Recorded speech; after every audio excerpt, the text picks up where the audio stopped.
Welcome to Live Without Limits, transform your thinking to redesign your life. I'm your host, Davida Shensky, and today we're diving into the most powerful topic that quietly affects so many areas of our lives: relationships, communication, career growth, and even self confidence. Today, we're talking about emotional immaturity and what it is, how to recognize it, and most importantly, what to do if you are close to someone to, that shows the signs of emotional immaturity. If you've ever been in a situation where someone overreacted, avoided responsibility, or seemed emotionally unavailable, you're likely encouraged emotional immaturity firsthand. Let's talk about why it matters and how to grow past it. And this is one of the biggest things that we've seen so many times. And the title of today's show is Emotional Immaturity, the Hidden Saboteur in Adult Relationships. And usually you'll see it in relationships that are very, very dysfunctional, that one or the other person in the relationship acts like a child, doesn't take responsibility for their actions, and loves to blame everyone else for their problems, that they caused it. And you're the one that has control over your life, and you're the one that has the way to get away from them. And one thing that I found is that because I come from a family that is very dysfunctional, the only way I could get out of it was to stay away from them. Because if one person changes in a dynamic of a family, when it is used as a way to control someone, then the only way to control it when you change your behavior is to stay as far away from those people who treat you that way. And I'm sorry, but sometimes family is the most toxic and worst people to be around, even though family is important. So let's start with a simple definition. Emotional immaturity is the inability or unwillingness to manage one's emotions in a healthy and constructive way. It often shows up as difficulty in handling responsibility, conflict, empathy, or long-term commitments. Now, emotional immaturity isn't the same as being playful or childlike. Being childlike can be beautiful. It means keeping wonder, joy, and openness alive. But being emotionally immature means reacting impulsively, blaming others, or shutting down when things get tough. And let me tell you something. I'm not saying that I'm an angel or that I didn't do things wrong. But I have a sister that will constantly, when you bring up the things that she's at fault, immediately turn it on you and start accusing you of lying, of cheating, of whatever else, because this is how she's able to control. The difference is when she was working as a teacher, she never stayed in the same school more than a year, if not two, because she never got along with her coworkers. She was abusive to the children, and she will never admit it. And the sad part is the school system should have gotten rid of her completely long before they allowed it to just continue. But what they did was, especially for women during the era that we grew up in the early mid 20th century, and women didn't have a whole lot of options for careers, and so many a woman went to become a teacher because it was a guaranteed job, whether they liked it or not. And she did not know how, she resented her own sisters with disabilities. So you can imagine how she treated her students. And many a time she used to come home the first year she taught because she had a student that my mother knew the family, and all she did was talk about that kid and how the fact that he had Down syndrome, he would be lucky to learn to spell his name.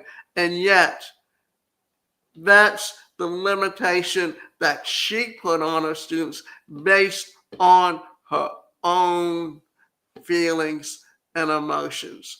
And that's not how you treat children. So,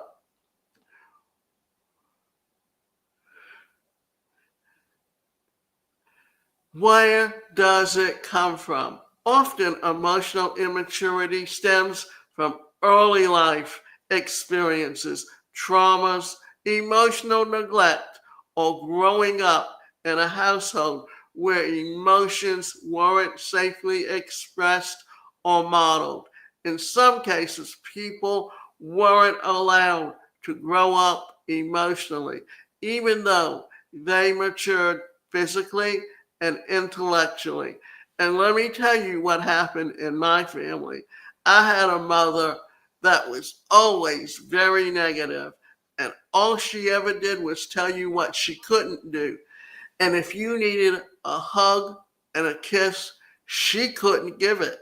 It was not given to her when she was a child, and she did not know how to give it to her own children.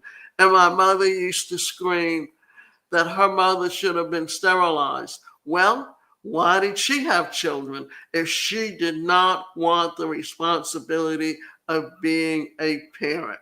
So, here's the thing, it's not always intentional. Most people aren't trying to be difficult or disruptive. They just never learned the tools they needed to evolve emotionally. Impulsive, explosive reactions.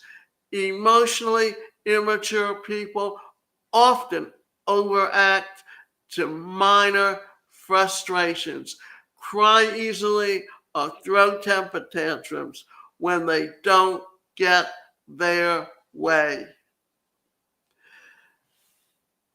Blaming, denying, and avoidance. Instead of taking responsibility, they blame others for problems that lie to escape uncomfortable conversations and deny their part in conflicts. In relationships or professional settings, they avoid discussing issues, become defensive, or storm off rather than calmly working through problems. Name calling and bullying, both Very Well Health and WebMD describe name calling and bullying as typical tactics. These individuals may resort to belittling language or schoolyard behavior when frustrated. And we have a good example of that when you see what's going on in the government today. Inability to control impulses or tolerate delays. They struggle to plan ahead or control urges. Instead, they act on impulse and seek immediate gratification. Very Well Health notes reckless behavior and a need to be the center of attention. By Very Well Health, while WebMD highlights impulsive behavior and demands for attention, such as injecting themselves into conversations or cracking inappropriate jokes, avoiding responsibility, and Peter Pan behavior. WebMD warns that emotionally immature adults may refuse significant responsibilities, such as committed relationships or careers.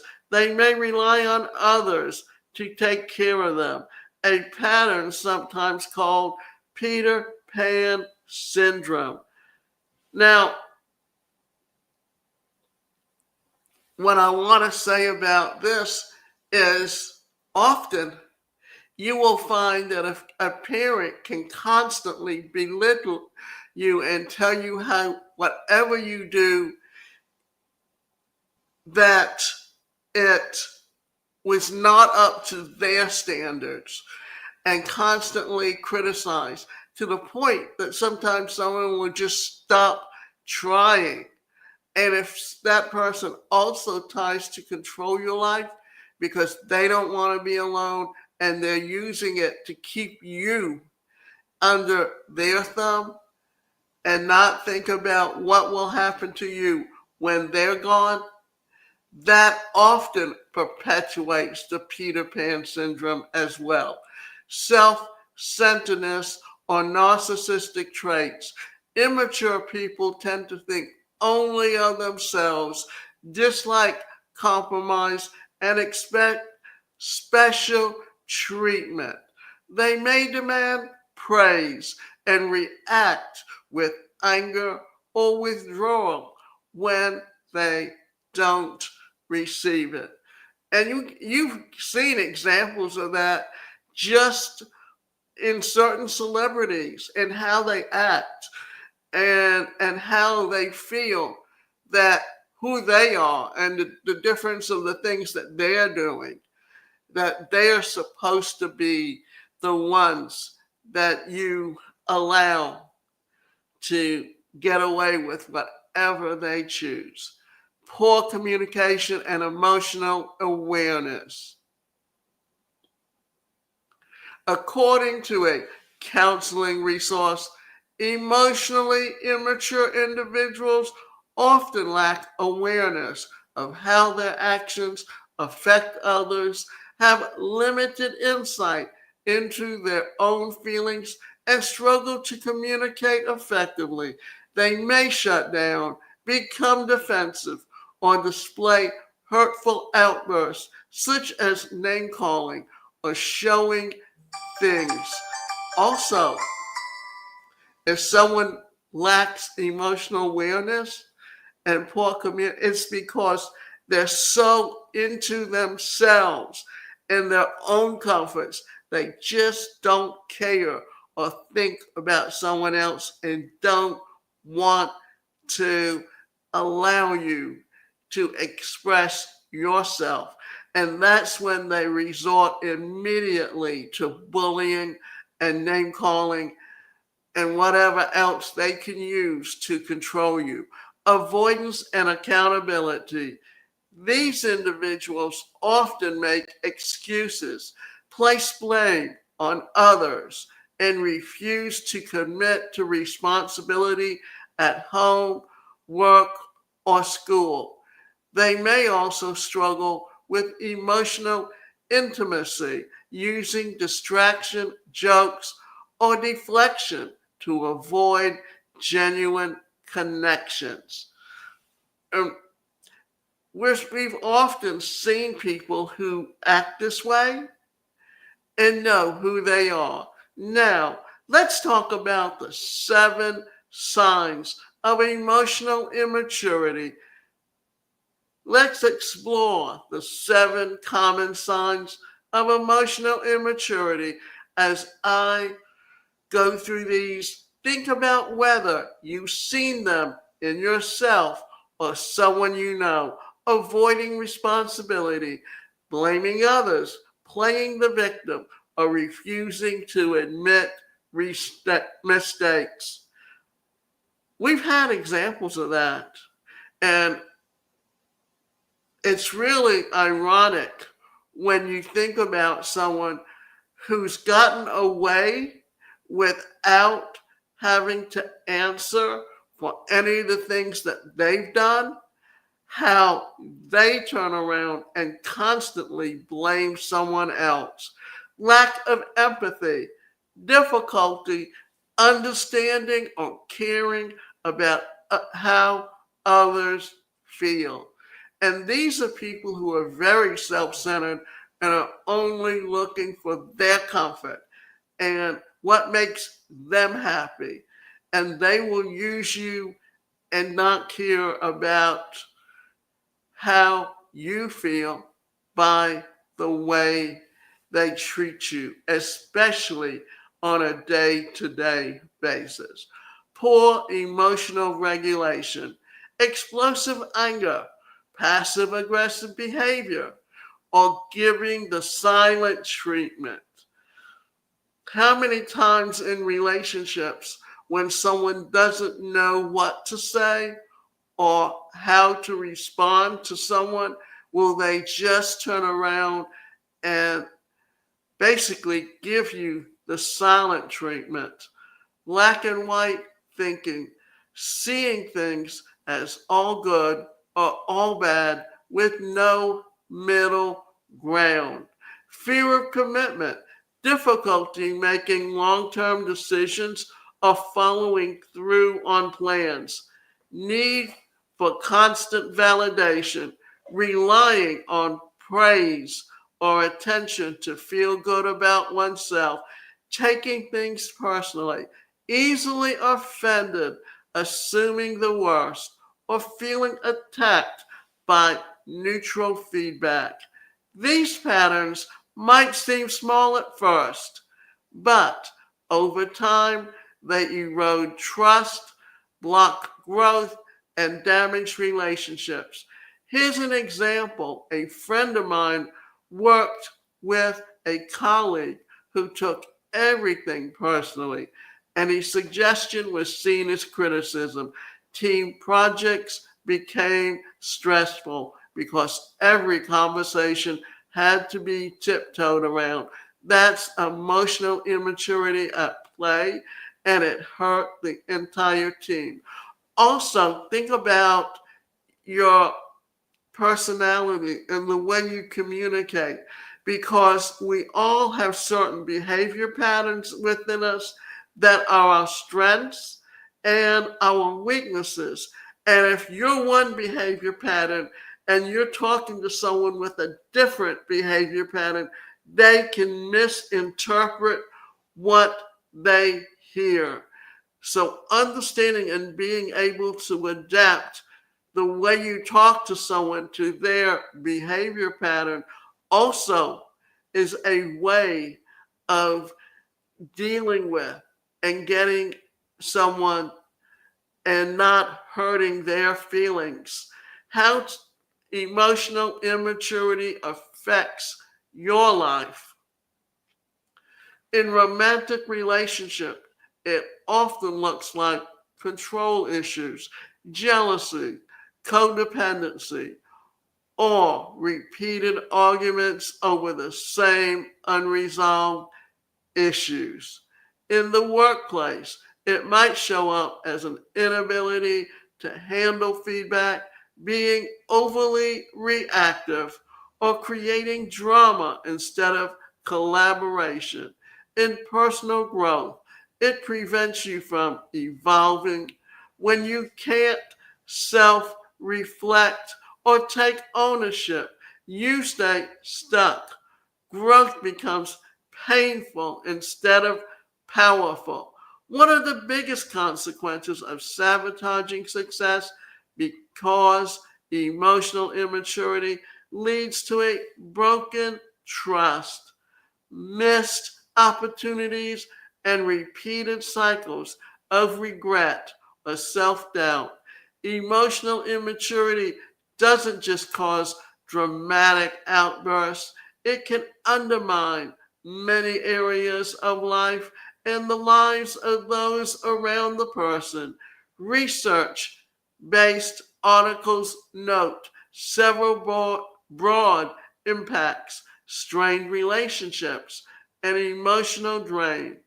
In romantic, family, or workplace relationships, emotionally immature people often get defensive, deny wrongdoing, and avoid discussing problems, their patterns, or relative.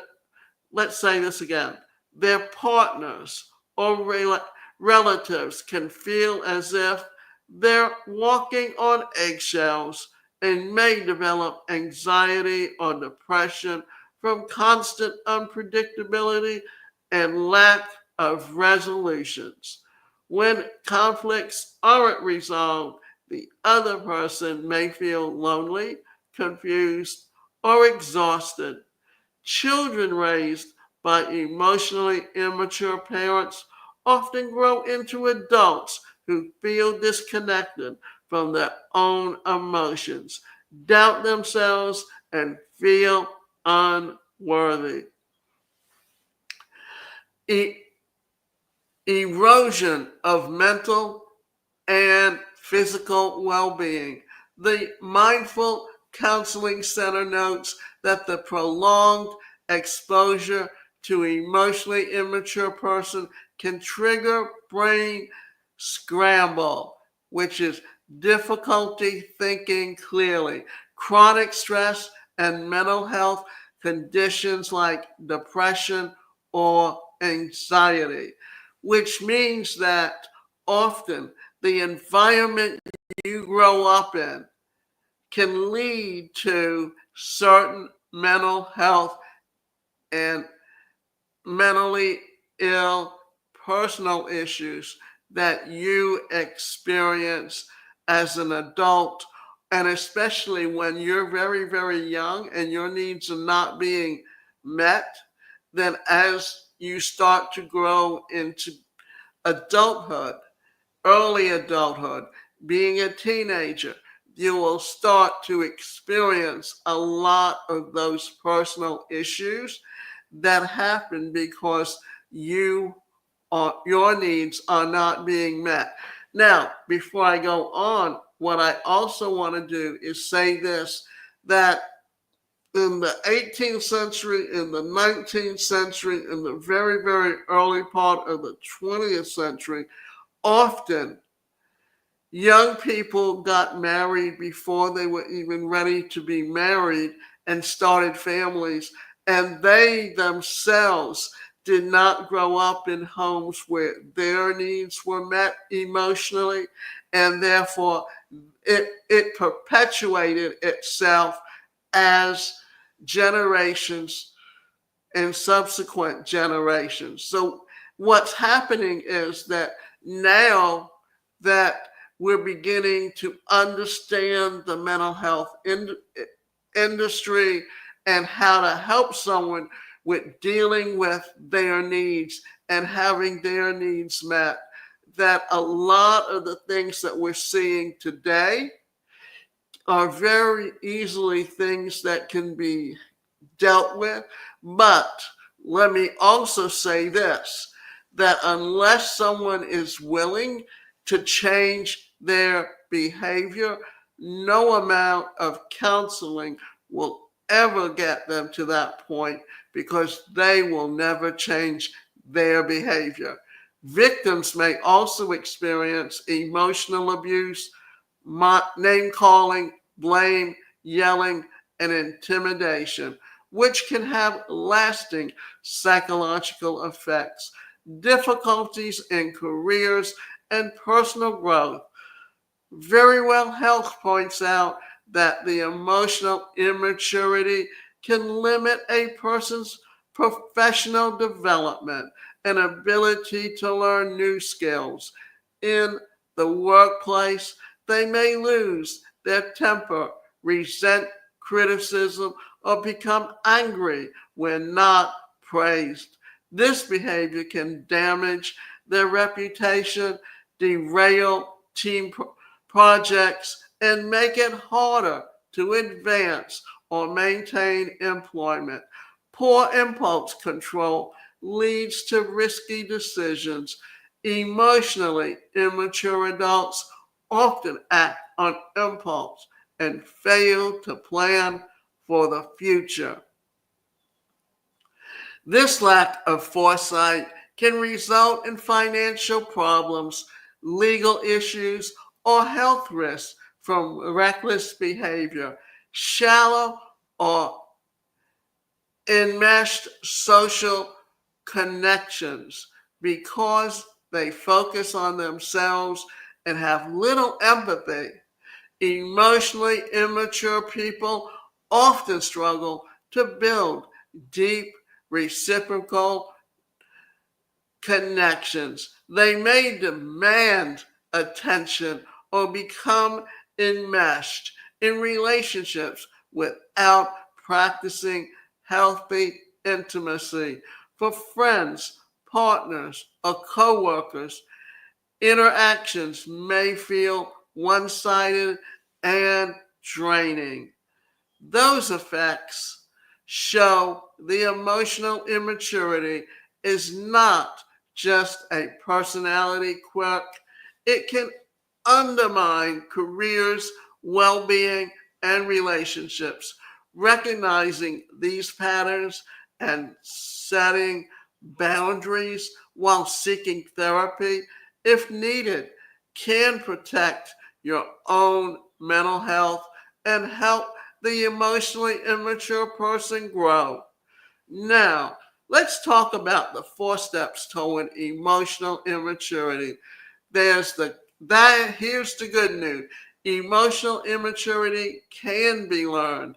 Here's some steps to start growing. Self-awareness. Ask yourself, what emotions am I avoiding? What patterns keep repeating themselves? Journal about your triggers, reactions, and where they come from. Take ownership. Instead of blaming others, say, what's my part in this? Own your feelings without projecting them. Emotional regulation. Practice pause and breathe techniques. Respond rather than react. Therapy, mindfulness, or even cold exposure can build the skill, build empathy, try to see things from a mother's point of view, not to agree, but to understand, set boundaries. Maturity means knowing when to say no and honoring others. No as well. Get support. A therapist or coach can guide you to heal wounds and develop emotional tools. This is a process. It doesn't happen overnight, but every step towards emotional maturity opens the door to healthier relationships and a more peaceful, grounded version of yourself. Mental health experts emphasize that emotional maturity is a skill that you can develop through consistent practice and support. So here are some evidence-based steps for addressing emotional immaturity, along with suggestions for putting them into action. Cultivate awareness and be present. Emotional growth starts with noticing how you react to situations. Therapist Roger K. Allen explains, you must be present to what is happening both within and around you to choose healthier responses. Try mindfulness practices such as pausing before reacting, journaling, or meditating to observe your thoughts and feelings without immediately acting on them. Ask yourself, what triggered this feeling? What was my immediate impulse? What can I do differently? Now, what I want to do now is to talk about the takeaways. So here's what I want you to remember. Success isn't just about what you do. It's about how you handle what you are. Emotional immaturity can quietly sabotage your goals, but the moment you become aware of it, you can start changing the story. So I'll leave you with this journal prompt. Where in my life am I reacting instead of responding? And if this episode sparks something in you, I invite you to explore our Mindset Reset Challenge, our masterclass on emotional intelligence, or reach Connect inside the Live Without Limits Mastermind. As always, I'm your host, Davida Shensky, and you have the power to shift, grow, and live without limits, one decision at a time. And so, until next time, and I would like to thank you for listening to the show. And as you can see, Live Without Limits, transform your thinking to redesign your life. And you have the power to control your life. And it's up to you to decide whether or not you're going to take control of your life or whether you're going to stay emotionally immature and let someone else live your life for you.